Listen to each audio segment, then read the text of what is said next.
সংগঠনের মাধ্যম দিয়ে 2.5 থেকে 3,000 টাকা বাড়ানো হয়েছিল। সেই সময় যদি 500 টাকা বৃদ্ধি করানো হয়, তা এই ইমাম সংগঠনের তরফ থেকে আন্দোলন করেই 500 টাকা বৃদ্ধি করা হয়েছে। আল্লাহ শুকরিয়া, সেই সংগঠনের 7টা দরখাস্ত চিঠি দেওয়ার পরে এবারে আবার 500 টাকা আপনাদের জন্য উপহার দিয়েছে। জোরে বলি আলহামদুলিল্লাহ। প্রত্যেকটা সংগঠন না থাকলে কোনো কাজ সাকসেসফুল হয় না। আজকের আমরা সংঘবদ্ধ হয়ে যদি এগিয়ে যেতে পারি, আমাদের দৃঢ় বিশ্বাস এই ইমামদের যে মূল্য হয়তো কেউ দিতে পারবে না, কিন্তু সম্মানিত যে মূল্য সামান্য হলেও এই সরকার দিচ্ছে। আমাদের সকলের কাছে অনুরোধ ও নিবেদন, আমরা এই সংগঠনটাকে আরও সুন্দরভাবে এগিয়ে নিয়ে যেতে পারি।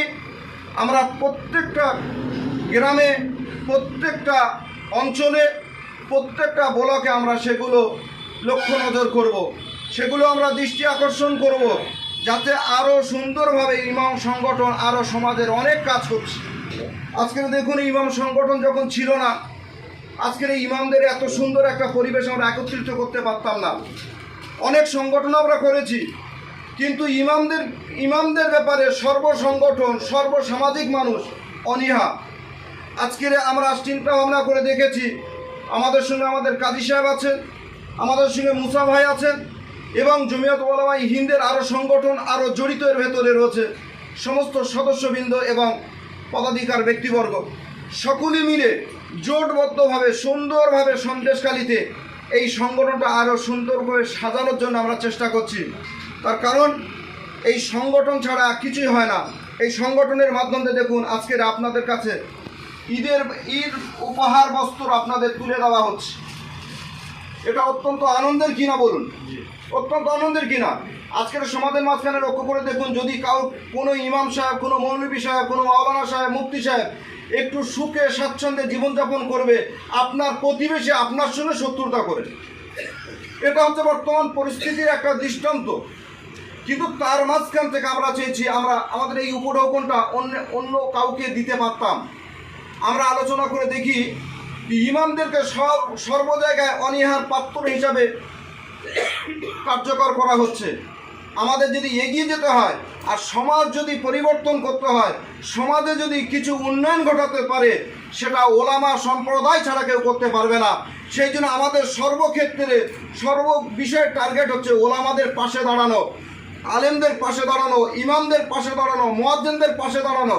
আজকে যদি আমরা তাদের পাশে দাঁড়িয়ে থাকি, তাদের পাশে যদি আমরা দোয়াও পাবো, এবং সমাজ উন্নয়নের জন্য সমাজের কাণ্ডারি, সমাজের কমান্ডার হচ্ছে ইমাম সাহেবেরা। আজকে যদি তানারা আমাদের পাশে থাকে, আমরা যদি তানাদের পাশে থাকি, এক অপরের সুখ দুঃখে যদি সাথী হয়ে দাঁড়াই, তাহলে ওই ব্যক্তিটার সংসার আমরা চালাতে পারবো না, কিন্তু ঈদের দিনে একটা সুন্দর কাপড়, সুন্দর বস্ত্র তাকে উপহার দিয়ে তার মনের ভিতরে একটা আনন্দ তুলতে পারবো। এটাই হচ্ছে আমাদের সংগঠনের সবথেকে বড় উদ্দেশ্য, যে মানুষের পাশে দাঁড়িয়ে মানুষকে আনন্দ দাও, মানুষের কষ্টের ভাগিদার হয়ে যাও। ওই মানুষটা একদিন এই সংগঠনকে চিনতে পারবে, এই সংগঠনকে এগিয়ে নিয়ে যাবে। এই সংগঠনের ভবিষ্যৎ কি এই জনগণ, এই আমরা সকলে এসে চিন্তা ভাবনাটা করতে পারবো। সেই জন্য আমাদের সংগঠন এমন একটা সংগঠন, যে সংগঠনটার পাশাপাশি বর্তমান যে রুলিং সরকার রয়েছে, সেই সরকারের সাপোর্টে আমরা কিন্তু এই সংগঠন। আপনাদেরকে খোলামেলা বলে দিচ্ছি, আমাদের কোনো রকম সমস্যা নেই। আমরা কিন্তু অনেকটা উপহার যেগুলো পাই রাজ্য সরকারের বা এমএলএ বা এমপি বা শিল্পপতি, বিভিন্ন ব্যক্তিদের মারফতে কিন্তু আমাদের এই উপঢৌকনটা নিয়ে আমরা কেবলমাত্র ইমাম সাহেবদের কাছে পৌঁছে দিচ্ছি। কিসের জন্য? ইমাম সাহেবরা একটু শান্তি পাবে, একটু আনন্দ পাবে, যাতে এই আনন্দটা তার বাড়ির ভেতরে খুব সুন্দরভাবে একটা পরিবেশ তৈরি করে। এর পূর্বের বছর আপনারা দেখুন, গত বছরে দেখুন, আমরা এই কাজী সাহেবের অফিস থেকে বস্ত্র বিতরণ করেছিলাম। এই সংগঠনের মাধ্যম দিয়ে গত বছরে দেখেন পেপার দিয়েছিলাম। এই সংগঠনের মাধ্যম দিয়ে আমরা ব্লকে, বিডিও অফিসে আমরা বিভিন্ন রকমের নামের তালিকা জমা দিয়ে এসেছি। হয়তো আপনারা হয়তো বলতে পারেন দেনান্দা। আপনি চিন্তা করে দেখুন, একটা কোনো সমস্যা হয়ে গেলে সেই সমস্যার সমাধান কোনোদিন তাড়াতাড়ি হয় না, কিন্তু সরকারি কোনো কাজ নিতে গেলে একটু ধৈর্য ধরে নিতে হয়। সেই জন্য আপনাদের কাছে অনুরোধ করব, আবু তালেব বাবাজি যেটা বলেছিলেন, যে আমরা দরখাস্ত জমা দিয়েছি, এখনো পর্যন্ত তার কোনো সুরাও হয়নি।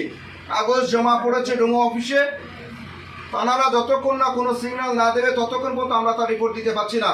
কিন্তু তার পূর্বে আমরা আপনাদের কাছে কিছু উপঢৌকন তুলে দিতে পাচ্ছি।